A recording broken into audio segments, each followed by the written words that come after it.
The sun will forever be known as the unquestionable star of our solar system, and because of this, there are so many cultural beliefs and stories behind this star. And I want to share one of these stories of Helios in Greek mythology. In Greek mythology, the handsome Helios was born to the Titans Hyperion and Theia. Helios was the Greek god of the sun. He was responsible for the daily journey of delivering brightness all over Earth, which he carried out in a golden chariot drawn by 4 fire-breathing horses. As Helios, looked at the Earth from his sun chariot, he saw everything that happened to both gods and humans, making him the most all-seeing. But Helios's functions subtly changed over time. Originally, he seemed to have been conceived merely as a personification of the sun, but since Helios, just like the sun, was all-seeing, his range of powers gradually changed over time. Since the sun has been present for approximately 4.6 billion years, there's been so many stories told about it in a variety of civilizations and religions. This is just one example. Now, I do love the mythological theories of what or who powered the sun, but let's just set those theories aside right now and shift our focus to science. So, with that being said, was Helios actually the deliverer of light, or was there something else that happened in the sun that made it shine? What powers the sun?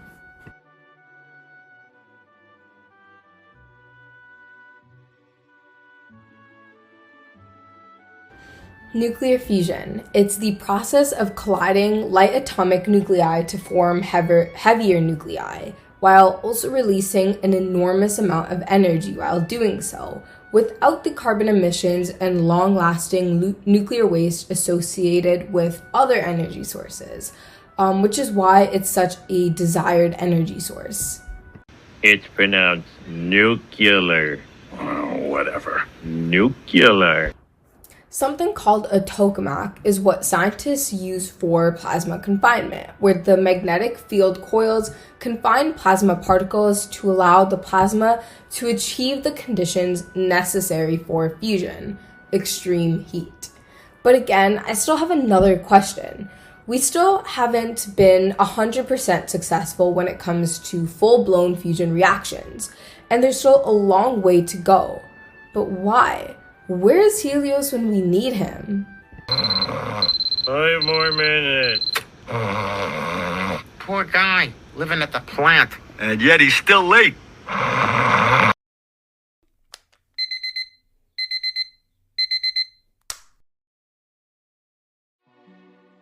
I'm gonna have to say this about 1,000,000 times, but there's something else we need to take into consideration when experimenting with fusion.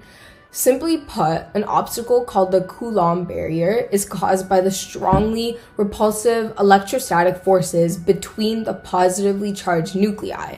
So this ultimately prevents them from fusing under normal circumstances.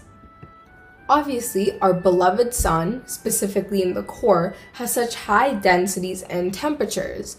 So these very, very extreme conditions cause the electrons in the atoms to completely detach from the atomic nucleus and create the ionized fluid we know as plasma. But pressure plays an extremely important role. Without the high pressures from a fusion reaction, the hot plasma in the sun's core would ultimately just explode into space. At the intense pressures between nuclei, the original nuclear force that binds the protons and the neutrons together in the nucleus becomes dominant and pulls incoming particles together, aka nuclear fusion. But, with all that being said, we all know that space is different than Earth. It's beautiful. It's the most awe-inspiring sight I have ever seen. Giver of life, mother of us all. Hey guys, look what I smuggled aboard. Homer, no! In space, we have massive gravitational forces that cause nuclei to be crowded together very densely, meaning collisions happen very frequently, which is something else we need to add to the checklist of fusion requirements. Approximately, we need about 10 to the 38th collisions per second just to keep the sun going, while the core is about 10 to the 64th collisions per second. That's a lot. I'm bringing this up because the main challenge on Earth is actually harnessing an efficient fusion reaction with the similar conditions to the sun, meaning we would need extremely high temperatures, along with being able to maintain high density and being able to do this for a long period of time.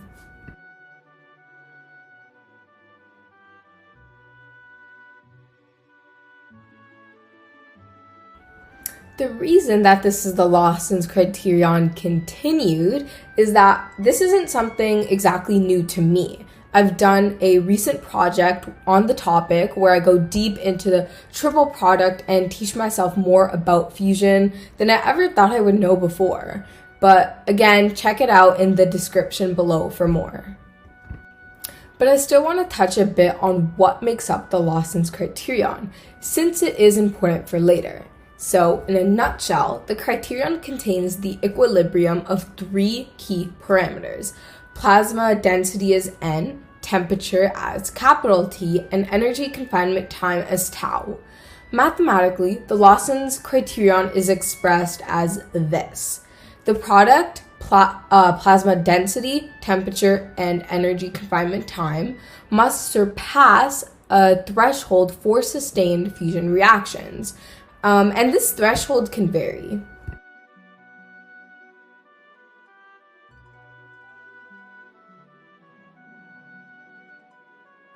Think of what makes up the Lawson's Criterion as a recipe, and without one thing, you can't really have a good finished product. The Lawson's Criterion is a big, beautiful, delicate cake, but without the eggs, for example, it wouldn't really be a cake now. Hey, stop it! I made a special cake for you to ruin. It's over there. Fusion is initiated through particles that have very high energy, but on Earth, the ignition temperature is lowered further by the fact that some particles have energies below the Coulomb barrier and can tunnel through this barrier. The confinement time in tokamaks is the time the plasma is maintained at a temperature above the critical ignition temperature. To receive more energy from the fusion than what's being put in to heat the plasma must be held up to a certain temperature for some sort of minimum length time. Finally, you need a high enough temperature to overcome the Coulomb barrier for nuclear fusion. To do this, a significant density of ions must be maintained to make the probability of collisions high enough to get a positive energy net result out of it.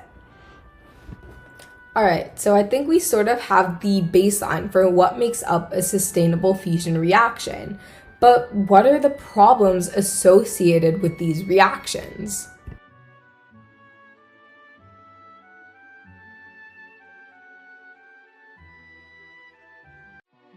A specific challenge for tokamaks is that they need to minimize damage to material surfaces inside the vacuum vessel. Today, most modern tokamaks use something called a diverter, which is a set of open field lines outside that channels unconfined plasma past a specific point onto a set of plates. Even with the diverter in place, material surfaces facing the plasma still experience erosion and damage due to the intense heat, radiation, and particle intensities. Another very important key point I want to bring up are plasma instabilities. Now, warning, they are pretty complicated as it deals with heavy plasma physics, something that I've been having to research more into forever, but here's a simpler, more watered down version of it. So, edge localized modes, aka ELMs, are a class of instability that can lead to enhanced particle and energy flows onto the diverter plates, which is something we don't want. As mentioned before, the diverter is such an important component in tokamaks, responsible for directing plasma away from the core. Due to these instabilities, it ultimately just becomes more sensitive and can't do its job more efficiently, resulting in increased heat loads and erosion. The impact of ELMs also extends beyond the diverter as well, influencing the overall performance of the fusion device.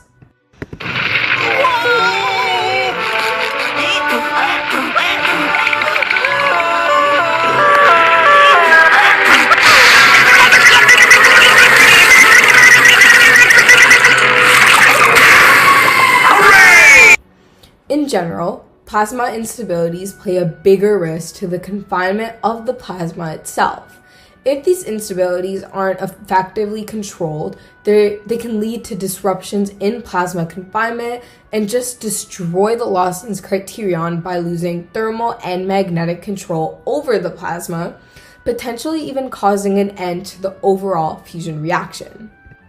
Okay, so let's take a look at what's currently being done to monitor these inefficiencies that will help us understand tokamak behavior in the long term and how analyzing these processes helps us with building tokamaks.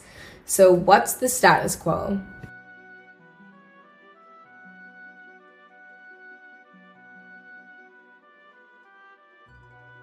Computer simulations in nuclear fusion play a very important role in understanding and sometimes predicting the specific behavior of tokamak plasmas.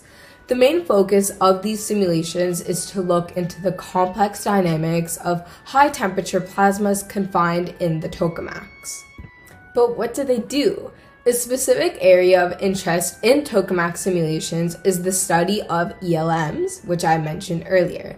Computer simulations dedicated to ELM research help scientists identify strategies to decrease their effects and design diverter systems capable of handling the enhanced particle and energy flows they come with. But there is one problem. Normal computer simulations in nuclear fusion take so long and cost so much due to the complexity of the physical processes involved in nuclear fusion. For example, these simulations involve things like plasma temperature, rotation, and density, which are some pretty complex things because they deal with such difficult plasma physics problems in tokamaks. Because of this, it's becoming more and more impractical to use computer simulations directly for simulating these systems. Nothing working! Wait, SpongeBob! We're not cavemen! We have technology! But a new era has come in technology. I want to introduce the intersection of AI and fusion energy. Machine learning algorithms have been experimented with before to enhance the control of tokamak behavior. Simulations using these ML techniques have advanced control strategies and optimize the tokamak's response to different operating conditions.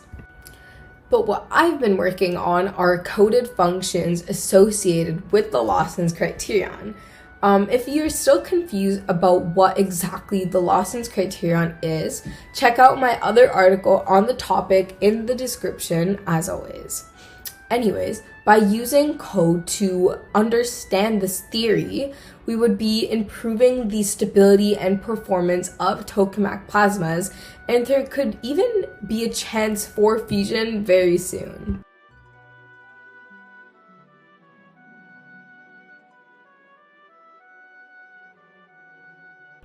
Okay, so I believe that coding for the Lawson's Criterion can enhance the efficiency of fusion reactors.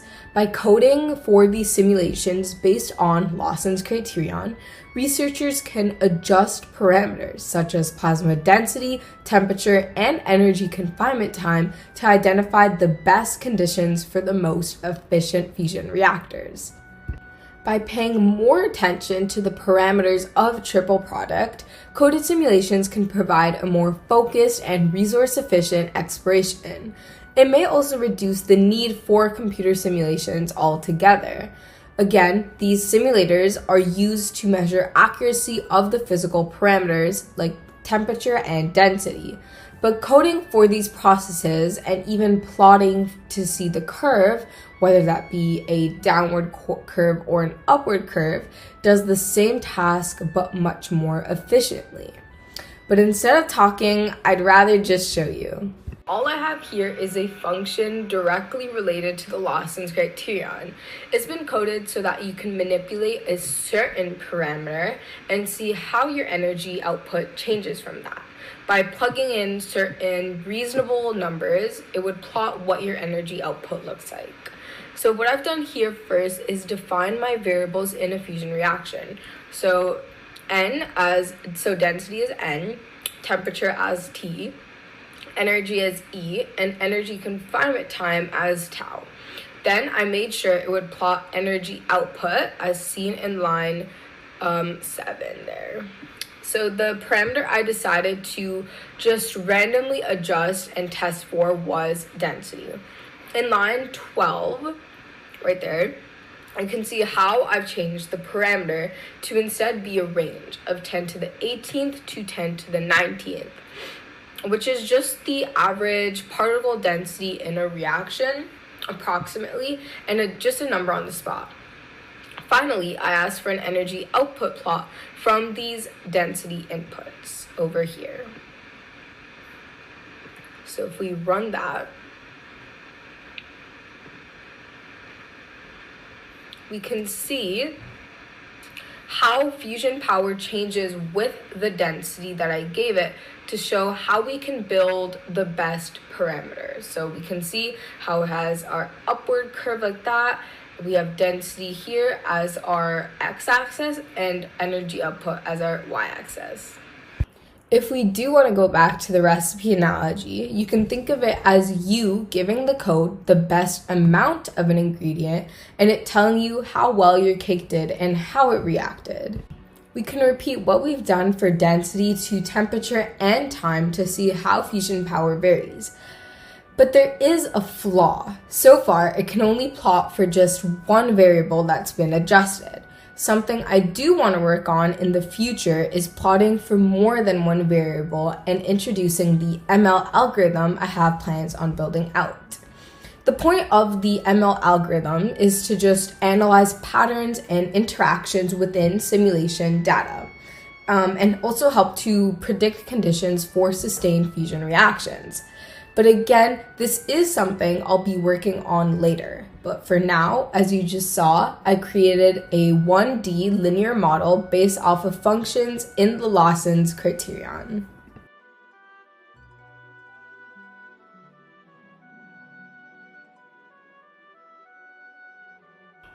The last thing I do want to mention is the excitement of meeting the Lawson's Criterion in an experiment. It's such a big milestone because it shows scientists that the fusion reactions they've been working on are producing more energy than what's being lost. This is so exciting because it just proves the fact that fusion can become a possible energy source. And when the Lawson's Criterion is met, researchers can use it as a benchmark to analyze the performance of their fusion experiments and see what they're doing right and what to improve for next time, of course.